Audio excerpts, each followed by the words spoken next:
Hey guys, how's it going? It's Al. Week 12 is right around the corner. Kickoff Sunday morning. Before kickoff starts, before games start on Sunday morning, I'll be live for 45 minutes on twitch.tv/Al_Smith. There's going to be a link down below in the pinned comment. Be sure that you click on that and follow me on Twitch and leave the notifications on there so that you know when I'm live. I will be live 45 minutes before lock, taking questions all the way up until lineups lock, all the way up until kickoff. But for now, just like every Friday, I'm doing this lineup builder show where I take questions from my Twitch chat for the next 45 minutes to an hour. They're going to ask me questions about strategy, about positions, about players, about price ranges, about standard lineup builds for this week and ways that we can be contrarian for tournament to help you guys build lineups. And then we will have the most information, most actionable information right before kickoff on Sunday morning, because we'll have the inactives. We'll know which value is popped. We'll have Friday practice reports. As it is, I'm recording this at like 9:45 in the morning on Friday. We're going to sit here and take questions for a while. And this is a difficult slate. I am not going to sit here and tell you that I am extremely excited about some of the plays on this slate. I am not going to tell you that you're going to look at your lineups this week, unlike other weeks where you're going to look at it and say, I like all 9 plays in this lineup. I'm not going to tell you that the value is spectacular and standing out and in great matchups and sitting in spots where you've got a ton of volume at a really low price in a great matchup, because those plays don't exist in week 12. The way that this slate's breaking down, with all the plays that are out because of bye weeks, with the 3 teams that were sitting on island games, or the 6 teams that are sitting on island games this week, that perfect storm of events has put together the shape that we have for this slate, which is extremely difficult, because some of the plays that are shaping up as value plays, running backs between 4K and 6K, wide receivers that are below 5K, all the way down to the minimum price at 3K, are all very difficult to stomach plays. Bringing up DraftKings playbook for a second to kind of illustrate this, all the games that are on Sunday slate, there's a few that have really high totals and high expected scoring. Seattle and the Eagles at 48, Saints and Panthers at 47, Jets and Raiders at 46. We also have Pittsburgh and Cincinnati, where there's some value plays that are popping at 38 total expected points. Detroit and the Redskins, 41 expected total. Giants and Bears, people are going to be trying to jam players from this game, 40 expected total. Bills and Broncos, 37.5. Jacksonville and Tennessee, 41. Slow-paced games, plodding teams, do not want to play fast, do not score a bunch of touchdowns. Not a lot of plays for your players to get the volume that they might normally get. We're going to have to really step through this minefield this week, and there's a lot of mines out there. So if you'd be so kind, drop a like on this video. Let's see if we can get over 750 likes before kickoff on Sunday morning. Subscribe to the channel and ring that notifications bell, because I pump out a ton of content and I don't want you to miss any of it. Let's bring in the chat and let's see what questions they've got for me. Obviously, you guys are ridiculous with my little pre-show smile that I do every single week. Gross. I agree. Thoughts on cash viable quarterbacks this week? Okay, so at quarterback, I think that there's less plays than normal. I tend to pay down at quarterback in cash unless there's a ton of value and it allows me to pay up for a more viable quarterback that I can pay up for. In tournaments, I typically have between 8 or 10 quarterbacks of all the ones that are on the slate, and then I build stacks with all of those. Christian McCaffrey, thank you for the $3 donation. You better not fade me this week. I'm going to need some value to pop up, Christian. I really am. But thank you for the $3 donation. Appreciate you, brother. At quarterback, I think it's a lot thinner this week than in other weeks. I think that Matt Ryan, if you can afford him, he throws for 300 yards pretty much all the time when he's not playing teams that force you to throw the ball. Tampa Bay is the biggest reverse funnel that we've seen in a long time. I think that 300 yards plus is most certainly in play for Matt Ryan this week. Multiple touchdowns also in play for Matt Ryan this week. And Matt Ryan, Julio Jones, Calvin Ridley are going to be extremely popular in tournaments and in cash games. The trio of those, and people are going to want to stack Ryan with Julio. Not a terrible idea there. Baker Mayfield, who we talked about at length on the first look, I believe is more of a cash game viable quarterback because you're saving that $800, and we know what happens in the matchup with Miami. Teams have thrown for a ton of touchdowns, completed a lot of long passes, and he's got two great wide receivers for him to throw to, as well as getting back a tight end. Kareem Hunt has done a great job playing the James White role for this offense. He's only 5,900. Carson Wentz is the 13th priced quarterback, but based on raw projections from pretty much everywhere that I've looked this week, has him as a top 5 or 6 graded quarterback in terms of median projection, in terms of raw projection. So you're getting savings versus the field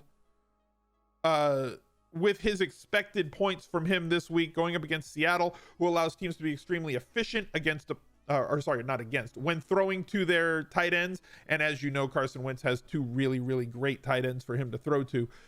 So this is a good spot for Carson Wentz, and he's only 5,600. There's a couple of others that you can consider. Obviously, Jameis Winston, Russ Wilson, if you want to pay up. People are on Derek Carr at 6,100 because of the defense that they're facing, but quarterback is a lot thinner in terms of players that you want to roster this week. Browns might just run it hard with their running backs. I mean, we can talk about what they've done with their running backs the last few weeks since getting Kareem Hunt back. Kareem Hunt's price now is about 5,600. He has not gotten a lot of carries. He has gotten a lot of usage in the passing game with 17 targets over the last 2 weeks. It was great when he was 3K. It was fine when he was 43K. Now that he's 5,600, I posed the question on the Daily Fantasy Edge podcast that if you're not playing James White, if you're not excited to play James White, why are you excited to play Kareem Hunt at the exact same price point? Or is it just a situation with ownership with Miami? Because I feel like at the price that he's at, Kareem Hunt at 5,600 is essentially, this is James White's game log. Unless Kareem Hunt starts seeing 12 and 15 carries a game, this is a James Whiteian games log for the first 2 games, and he's got typical 10 to 15 James White points. Now, if he finds his way into the end zone, awesome, right? Second, Nick Chubb is getting a Sony Michel sort of workload in the 2 games that he's played with Kareem Hunt active. He is carrying the ball. He's getting all the goal line work. 47 carries the last 2 weeks, but only 5 targets. Not really being utilized in the passing game, though he has been spotty in it this year. He was really the only guy that they could use. Now it's a situation where I expect Nick Chubb to come off the field in all 2-minute drill situations and a lot of third downs. Although in his favor, they are running Chubb and Hunt on a lot of snaps together, which many teams don't do. They put their passing down back on the field when they're in a passing situation. They leave their 2 down back on the field in those situations, and they don't really have packages with both of them. At least the Browns have been creative enough to have packages that have both of these guys on the field at the same time.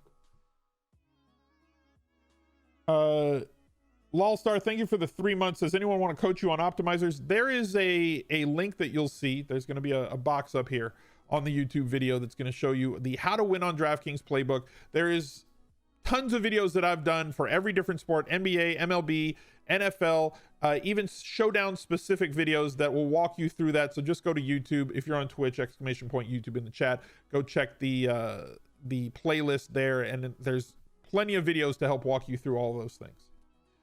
Chris Conley safe target floor seems like a value at 4,100. Maybe there's three wide receivers there. So he was doing work when one of them was injured for a little bit and getting a good amount of targets. I do like the involvement for him. I love the athleticism from Chris Conley, but there's a lot of guys that eat up targets on that offense. And I don't know if we can say that any of them outside of DJ Chark and Leonard Fournette are safe, let's say safe plays, right? Thoughts on Jaylen Samuels? I like the situation in terms of playing time. I love the profile that he brings to running back with DraftKings being full PPR and us basically getting Jaylen Samuels at this price, right? or not at this price, but like the work that he gets. The problem is the price. At 7,200, we need all the goal line work. We need all the inside the 5 carries, right? And I'm not convinced that we're going to get all the inside the 5 carries from Jaylen Samuels from this Steelers team. Yes, they have a great matchup against Cincinnati, who is a terrible team based on the metrics against the run. We also have an all-pro caliber center missing from this Pittsburgh offensive line. So offensive line continuity is a problem.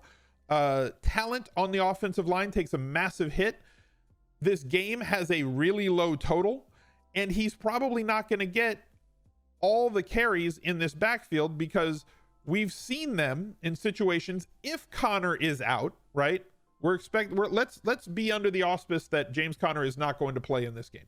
So if James Conner is not going to play in this game, Samuels is at 7,200, and he's intriguing to me for tournaments, but less so for cash because of the presence of Benny Snell, who should see a bunch of carries, saw 17 against the Chargers in week 6, and the presence of Trey Edmonds, who saw 12 carries in the game against Indianapolis when James Conner sat out.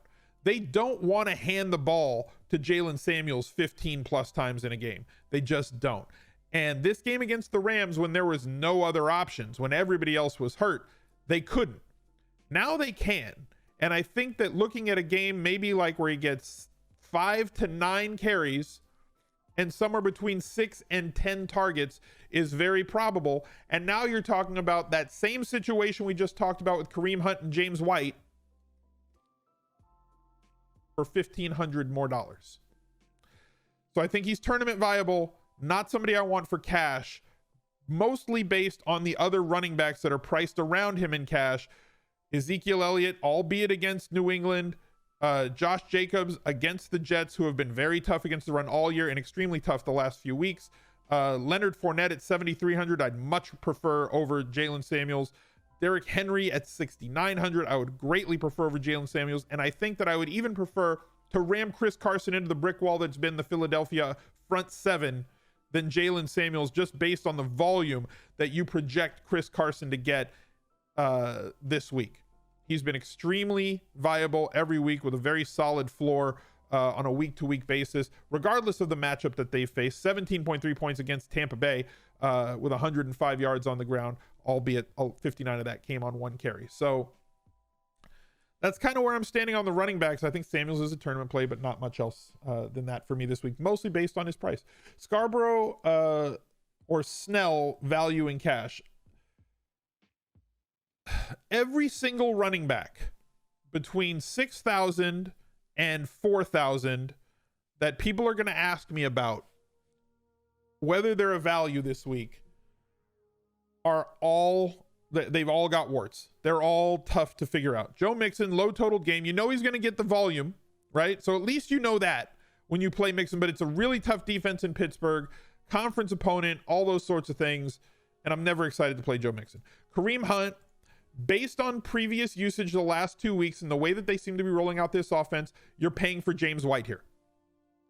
Granted, it's against Miami and touchdown expectation is probably elevated, a little more touchdown equity for Kareem Hunt than James White for Kareem Hunt this week versus Kareem Hunt in other weeks. So I don't hate the play because of the matchup. I just want you to know what you're getting involved in. When you do it, you're basically paying for James White, who has the similar game log, right? That game log does not look much different than that Kareem Hunt game log for the last 2 weeks, and they're kind of being utilized in the same way. People are going to go to Montgomery because they know that they can get some volume out of him, but I don't know if I like the way that they utilize him on a week-to-week basis. He's an extremely touchdown-dependent running back. I would prefer volume-dependent running back with touchdown upside over a touchdown-dependent running back who gets changing volume from week to week. Phillip Lindsay looks like he's going to be playing this weekend, a limited participant in Thursday's practice. They expect him to play. You know the volume's going to be good. You know he can bust big plays. You know that he gets involvement in the pass game, but it's a game with a total under 40 in Buffalo, a very difficult defense to play against, and definitely a difficult defense to play against in November and December in Buffalo. Miles Sanders may become the best value play on the week if Jordan Howard is out, but he was a great value play last week and only got you 6.7 points, and they've still got Jay Ajayi, who they'll be working in, and I don't expect 16 or more touches out of Miles Sanders. If you get 10 to 15 touches out of him, you should be pretty happy with that. For the 5K, he's going to have more involvement in the passing game, and we just haven't seen that materialize over the last month with 3, 3, 3, and 4 targets. And this may be, Miles Sanders may end up being the highest owned value play running back on this slate because there just isn't much else there. Tariq Cohen, somebody who's going to be low owned, probably a solid, or not probably, but a solid tournament play. But again, somebody on limited volume. I can't really sign off for him in cash games. I'd probably rather play a wide receiver in that spot. People are looking to Ronald Jones because Atlanta's been bad defensively this year, but his volume, even the last few weeks after being said that he had earned the role as the starting running back, he had 19 touches in week 10, catching 8 balls, which is something which was very out of character for Ronald Jones.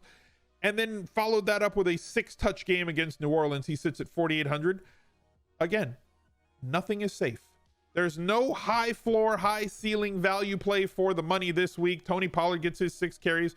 Darius Geis would have been somebody I'd be interested in if Adrian Peterson is going to be out. Looks like Adrian Peterson's going to play. So Darius Geis kind of off my list. Kalen Ballage probably projects as the highest volume running back of every single player at this range on this slate. And he averages like what, a yard a touch? Awesome. How can I sign up for a guy that gets 1 yard per touch? JD McKissick, part of the multi-headed monster for the Lions backfield. We just don't know what's going to happen. Same situation as all of the other guys. You just don't know how Detroit's going to utilize their running backs, which leads us to the next one, which is Bo Scarborough at 4,200. If you're going to roster Bo Scarborough, expect this: 10 to 15 carries, no work in the passing game. Hopefully you get yourself an inside the 5 carry and he falls into the end zone. That's my complete breakdown of every player that's available between 4K and 6K at running back. It's ugly as hell. It's so ugly at running back this week that people are trying to play a CPA, Patrick Laird. They're trying to play a guy that looks like he does my taxes at 3,400 because he caught 6 balls on 14 snaps last week. Now look, if Laird gets 30 snaps this week and runs a bunch of routes and catches a bunch of balls and gets you 12 or 15 points, that would be amazing. But I have no confidence right now on Friday that he is going to be that guy. If you want to take a tournament dart throw on Patrick Laird, I'm never going to fault you for that. If you want to look at last week's usage and say that, well, he did really well in last week's game, they have nobody else at running back on this roster, Kalen Ballage is an absolute disaster, and so why not throw this kid the ball a bunch? Sure. It's also realistic that he catches 2 or 3 balls, plays 14, 15 snaps again, and ends the day with 5 DraftKings points.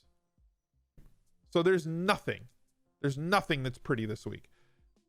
Which is why I'm trying to spend it running back on guys that have predictable volume, and it's somewhat slate dependent. But as I said at the opening, you're not going to feel super happy about any lineup that you make this week with the way things look right now. You're going to have at least 1, maybe 2 uncomfortable spots in your lineup where you're like, I really hope that this pays off. I really hope this guy has X amount of DraftKings points. Where most weeks you don't really feel that way. You feel that a lot of positions are smashes. You can afford to pay up for a super duper value or super duper volume at running back. I just don't think that you can get there this week with the way that things are. How do I feel about N'Keal Harry at value wide receiver? It's going to depend on all of the injuries in New England. And right now we don't have the answer for that. So he's more of an X factor play for me once Sunday morning gets here. And also you have to think of this when it comes to that New England game. We're not going to have the inactives before kickoff because they're going to be in the afternoon. So we're not going to have inactives before that game kicks off. So we're not going to have a very clear look unless we get some Shefty Saturday night magic where he breaks down and gets from his sources exactly what is going to happen with the actives and inactives in that game. Thoughts on Shepard at 4,900? Wide receiver is a different story. I think there is value at wide receiver, though a lot of players have been priced up. So let's go through wide receivers. So like here we have guys that have been priced up, right? Calvin Ridley priced up for the Tampa Bay matchup, something we've seen a lot recently, right? So he's gone from a mid 5K, low to mid 5K player to 6,500 because of this matchup with Tampa Bay. Something that we've seen a lot. We saw it with Michael Thomas going from 8,300 to 9,900. We've seen people be priced up based on really, really easy matchups as DraftKings is trying to hold down percentages or at least make you pay for players that are in great matchups. So Calvin Ridley's been priced up. Allen Robinson's where he's been. Amari Cooper dealing with a tough defense. He's been priced down a little bit, I believe. Yeah, he's come down because of the tough matchup against New England, trying to entice you onto those players. It's kind of the Coors Field effect. If you play daily fantasy baseball, you know that when players go to Denver, their prices just go through the roof because everybody's going to play them because there's more home runs there. Well, there's more home runs for wide receivers and pass catchers who play against Tampa Bay, so players have been priced up for that matchup. DJ Chark against Tennessee sitting at 6,400. He's been right where he's been. He's been tremendous the last 3 weeks, and now he's got Nick Foles back, 15 targets from him last week, albeit in a very big blowout loss where they had to throw the ball a ton. I'm not expecting 15 targets out of Chark, but maybe 7 to 9 is more reasonable. He's been great in the red zone. He's a big target, great athlete for this level, and Tennessee's got some really short cornerback, so possibly another situation where he could get out of this game with a touchdown. I like him at 6,400. DJ Moore's been tremendous, but this is going to be the toughest matchup that he's had. One of the league leaders in targets since week 5 and week 6, if not the league leader since week 6, I believe. Talked about Jarvis Landry and how much people want to play the revenge game angle. I'm not seeing the revenge game here. There's not much revenge in the NFL. This is very much a team game. It's not the NBA where you can say, hey, this used to be your old team or your friends and family are in the crowd. We're going to let you take 6-7 more shots there. We're just going to feed you the ball a little bit in the first quarter and get you going against your hometown or against your old team. That's not really how football works. You can't really just want to revenge more against your old team than anybody else. But Jarvis Landry in this matchup for 6,300 is actually a really good play based on the volume that he's seen recently and the touchdown equity that increases against Miami. But again, the price has come up to 6,300, possibly based on merit, based on how much volume he's seen recently, but probably more likely that it's based on the matchup. And next week that price will come down as he's not facing the Dolphins again. DK Metcalf priced way up again in a matchup against Philadelphia that historically has been something that we've targeted, though they've been very tough on defense the last 4 weeks. Cortland Sutton priced way up to 6,200 now. Also in a very tough matchup, his toughest matchup over the last month and a half in terms of cornerback wide receiver. So everybody's come way up. Terry McLaurin, though, has not. And this could be a boom spot for him. Had a touchdown called back. Big play receiver. Love him in tournaments this week at 6K. Getting into those value guys, though, right? Coming down here, I prefer Curtis Samuel to DJ Moore at 5,400. And a lot of these guys have been priced up too, right? So these wide receivers that used to be in the 4 to 5K range are now priced way up into the mid 5Ks and 6Ks. Mohamed Sanu at 5,500. Uncle Mo coming off of a bad game last week. Darius Slayton has been priced way up now from 39, 39, 43. He's now at 53. And which kind of preface this, Sterling Shepard is now coming back. And before he got injured, before he had that concussion, if he is cleared for this game, I'm expecting him to come right back into a high volume role in this offense, as he is one of Danny Dimes' favorite targets, logging 9 targets in each of the games that he played with Daniel Jones. So at 4,900, if he is cleared to play from this concussion, expect him to step back into a high volume spot. Also at 5,200, Devontae Parker, solid play against Cleveland here. He's been very good recently, and he's been somebody that's been an anomaly for years. 34 targets over the past 4 weeks for Devontae Parker, and he's somebody that we're never excited to roster, but he's been solid. And now he's playing a team that allows teams to score a little bit. There's not many places on this Miami offense where there's actual talent right now, especially with Preston being out. So Devontae Parker stands out as maybe the best football player for Fitzmagic to throw to. And you have a quarterback who will challenge the ball down the field. And he's done it to Devontae Parker, his best target, his most talented target, his favorite target.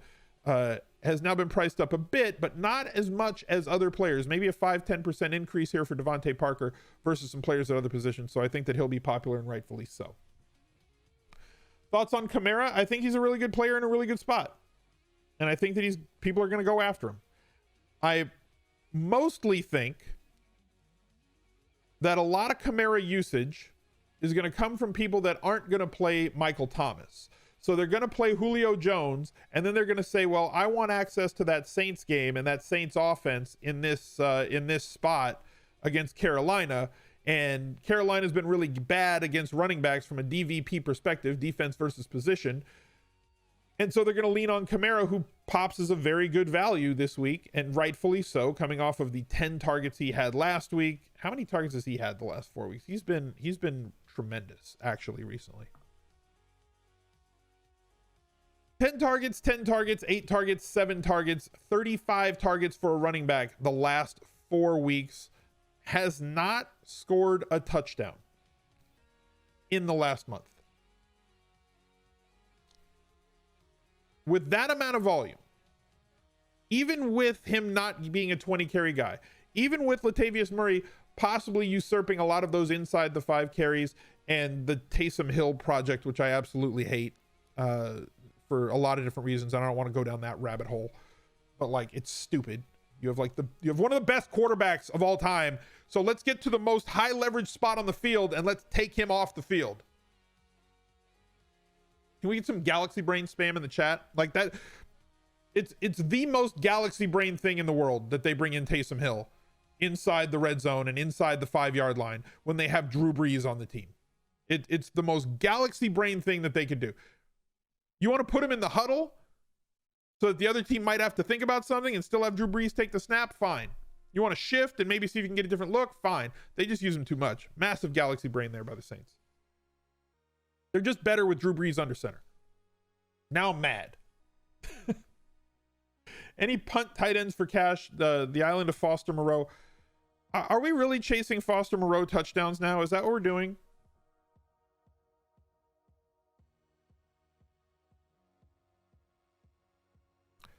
Two targets, no targets, 2 targets, 2 targets, 3 targets, 4 targets, season high.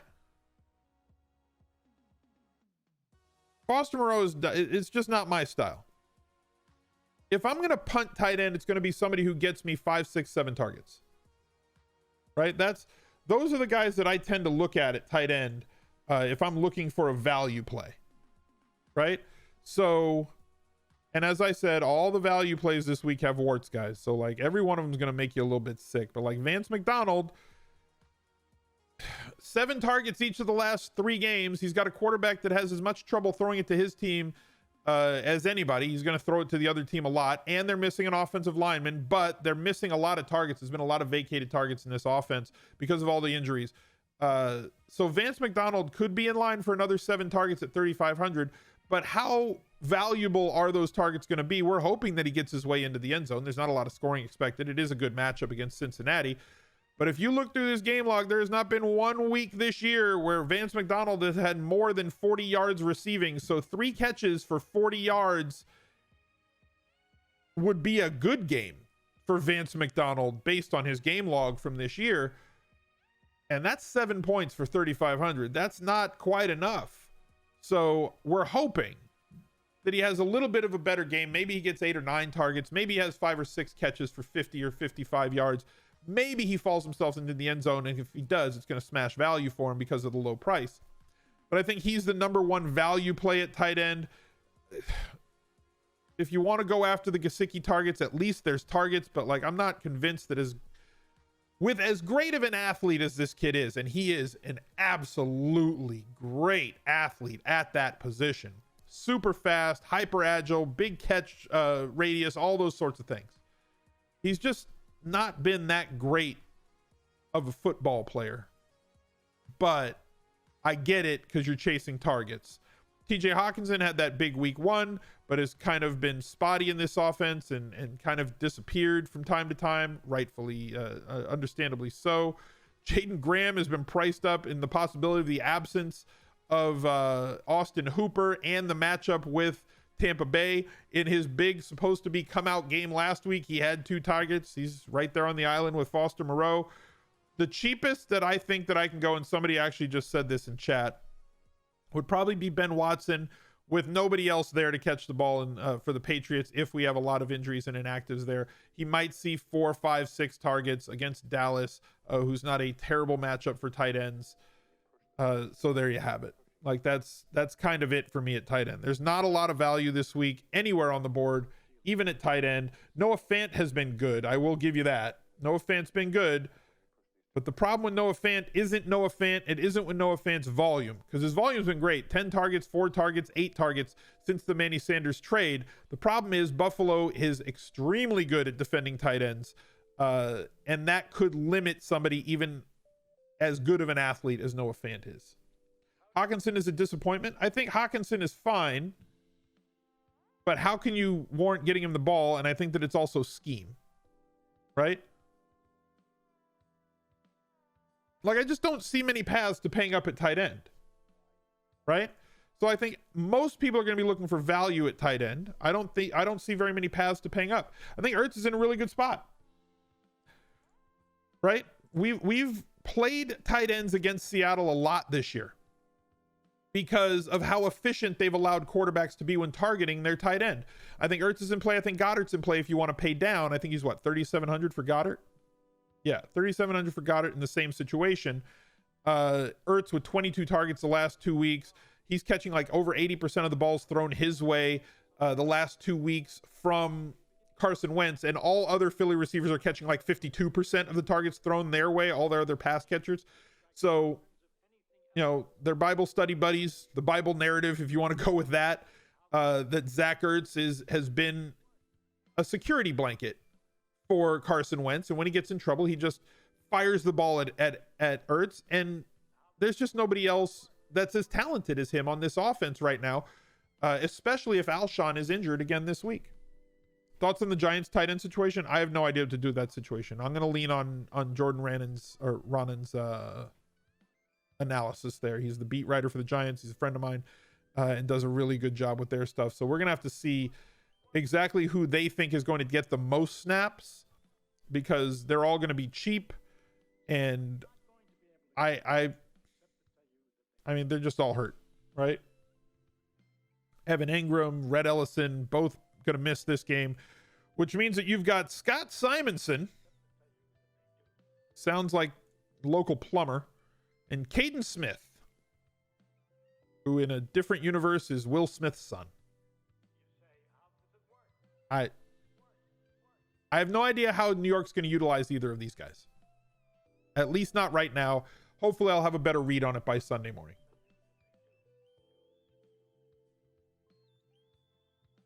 You're reading that it's Caden Smith. Like I said, I don't want to just throw out a guess on Friday, because then people are, you said, because like I know what happens, right? I know exactly what happens if I guess at stuff. Well, you said that this guy was the guy and he wasn't the guy, so like you were wrong, and I just want you to know that you were wrong because you were wrong. So to try and avoid Janice and all of her friends jumping into my mentions, I'm not going to have a take on something where I really don't have a take on something. And Jace with the common sense, why not just play Vance for 3,500? Agree. Sounds like Twitter to me. Sounds like Twitter in the YouTube comments a lot. There's a lot of really good people in my YouTube comments. I do have to say congratulations and kudos to you guys. Cheers. You know, because my YouTube comments have been extremely positive. But there's always a Janice or two in there every single video. Don't be Janice, guys. Ellison didn't do anything for 4 games when Ingram was out. Can't imagine these other guys will either. I mean, Ellison at least got targets. Like, all you're saying is that these guys are going to get targets, and they probably will, right? Just because that's how this offense is built, right? Red Ellison in the last 2 games had 8 targets. So if you're going to get 4 or 5 targets from these guys, right, it might be worth investing, or at least investigating, if one of them is going to play 80+% of the snaps And if they are, they might get 4 or 5 targets. And if they get 4 or 5 targets, now you're looking at a situation where if they catch, they're cheap, beyond cheap, 2,600, 2,500, like stone minimum. So if you get 8 points out of that guy, if you get 4 catches for 40 yards, it's worth, especially on a slate that's devoid of value. Josh Gordon breakout, probably my favorite 4K to 5K wide receiver this week is Josh Gordon.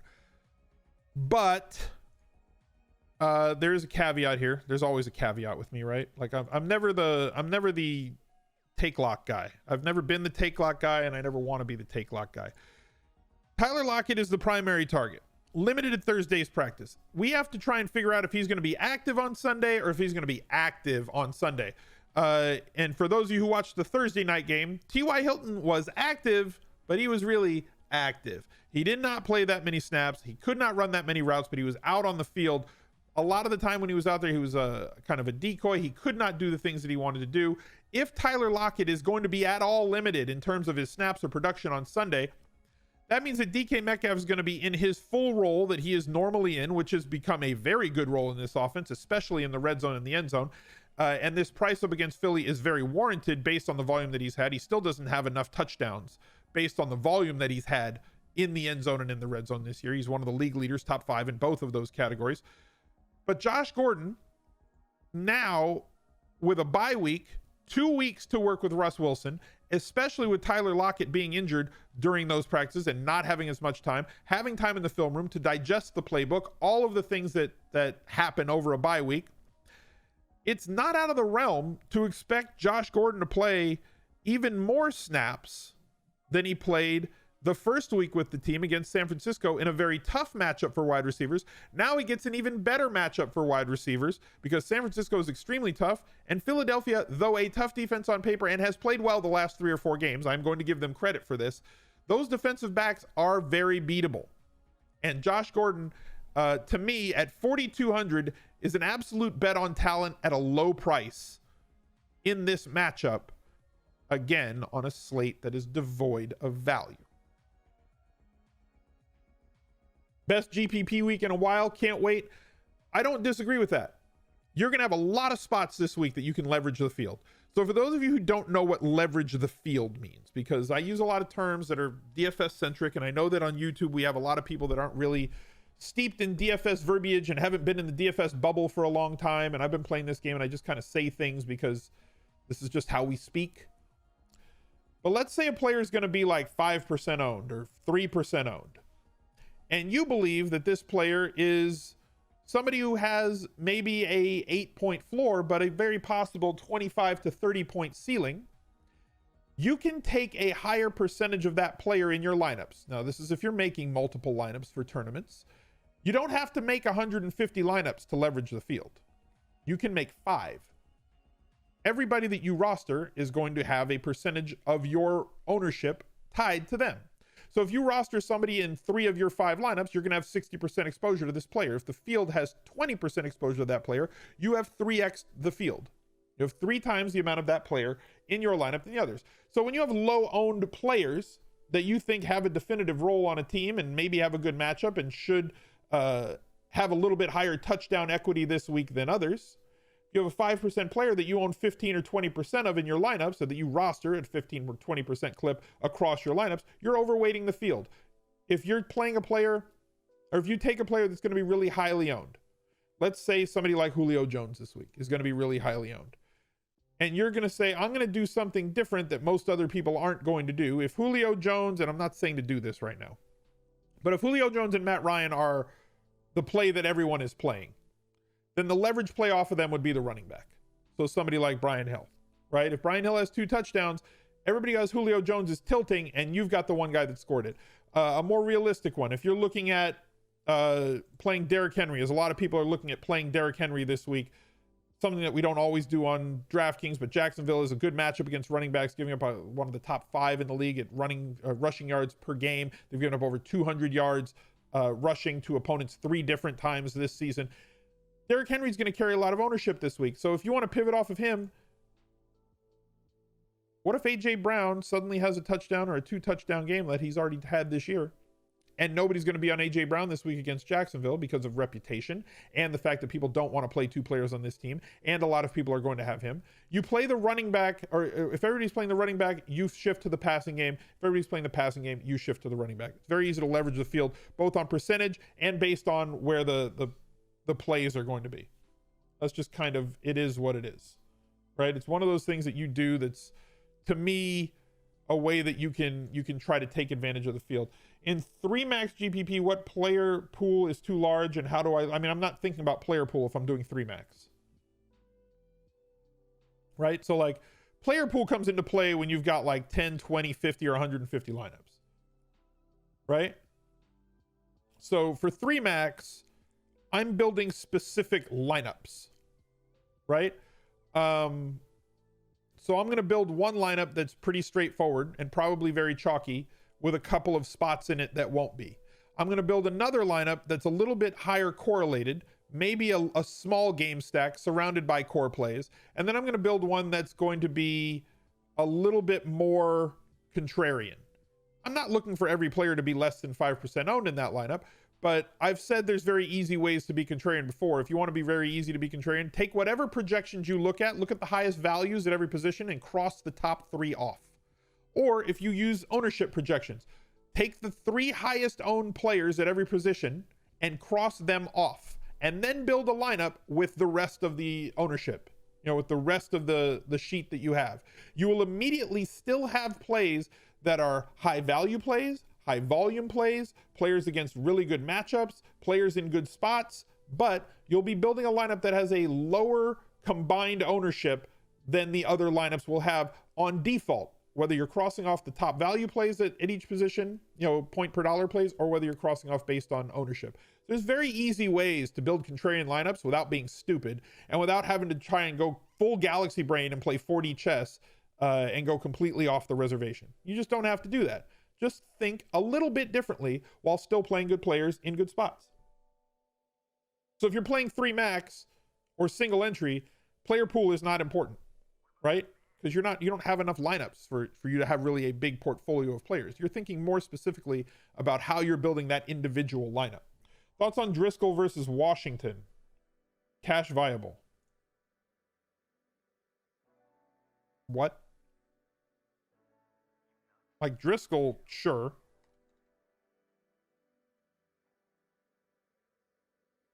Oh, okay. I'm thinking like, what quarterback is named Washington? You're asking me Driscoll versus the Redskins.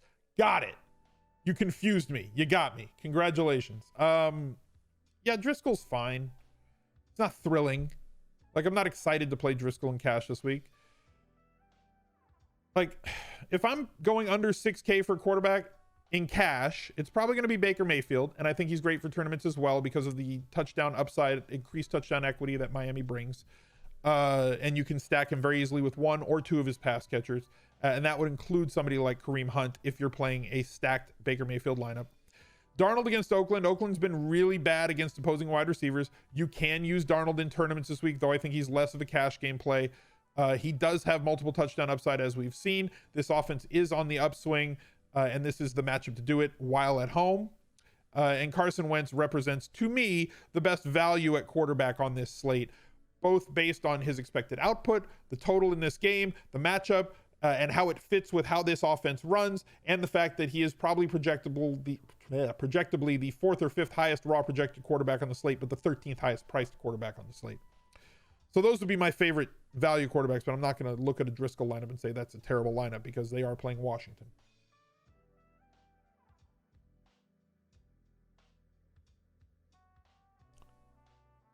Driscoll versus his opponent. Yes.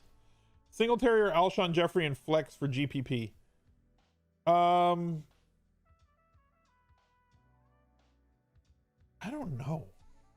It would really come down to ownership.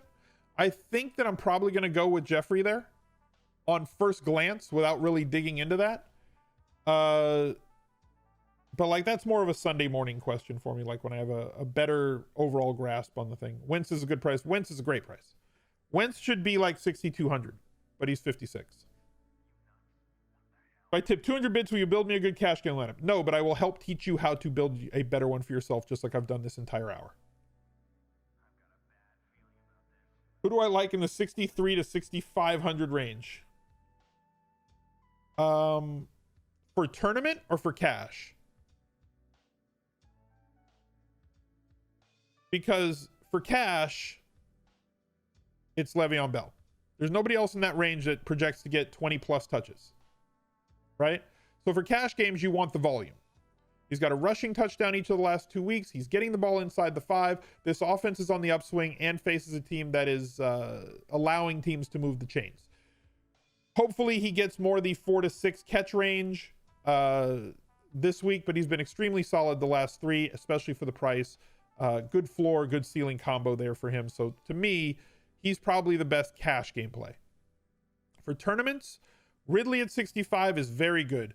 DJ Moore is going to have no ownership this week versus where it's been the last few weeks because of the price hike, because of the matchup, because of the Lattimore cover, because of a lot of things. So DJ Moore represents a good leverage play on the field versus everybody else that's playing all the other plays. DJ Chark is going to be ignored probably a little bit more than usual or more than he should be this week. People don't like playing Jaguars. It's a very low totaled game, coming off of a very big game, so people are going to look somewhere else. It's not really playing whack-a-mole anymore. People aren't doing that. And if it comes down to Landry or Metcalf for a tournament, I think I prefer Metcalf for tournaments. The volume has been very similar to Landry the last 4 weeks, and the touchdown upside is higher based on his usage when they get inside the 20 and when they get in throwing him targets in the actual end zone. One of the league leaders in both of those categories, where Landry gets a lot of targets, but not as much red zone and not as much end zone targets. I think Landry's the better cash game play because he's got a higher floor and a similar ceiling to DK Metcalf. But I think that DK Metcalf, while possibly having a lower floor than Landry, I think has a much higher ceiling based on the touchdown equity that he brings with him.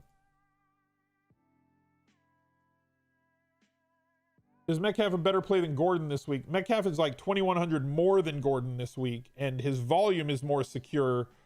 But if you're looking for value, I think that he is a little bit slimmer in terms of value than Gordon is. Guys, thank you very much for showing up today. Twitch, you guys were awesome. Appreciate you guys, and thank you for watching this video. I appreciate you guys. Thank you for clicking on this video every single week. I appreciate you guys coming back to the channel on a day after day after day basis. We've been getting a lot of I've been getting a lot of mentions on Twitter. Some of you guys are seeing some improvement in your game, and I do love to see that as well, whether it's showdown slates. We've seen a lot of traffic on that how to win showdowns the last couple of weeks, and people have said after watching that and the other videos that they've seen some improvement in their showdown game. So I'm really happy that you guys are getting better. As I always say, I'm not here to give you the plays. I'm here to give you my opinions and what I think on the week, and it's up to you to build the lineups. You can feel free to fade my information if you don't like it. If you think that my process leads you to being a better player, then great. I hope that you adopt some things and put those into your games and make yourselves a better player. Learn how to fish and feed yourself forever. I'll catch you guys later. Till the next video, I'll see you Sunday morning on twitch.tv/smizzle for the Anti-Tinkercast. Until the next video, I'll catch you guys later. Bye. He's a legend.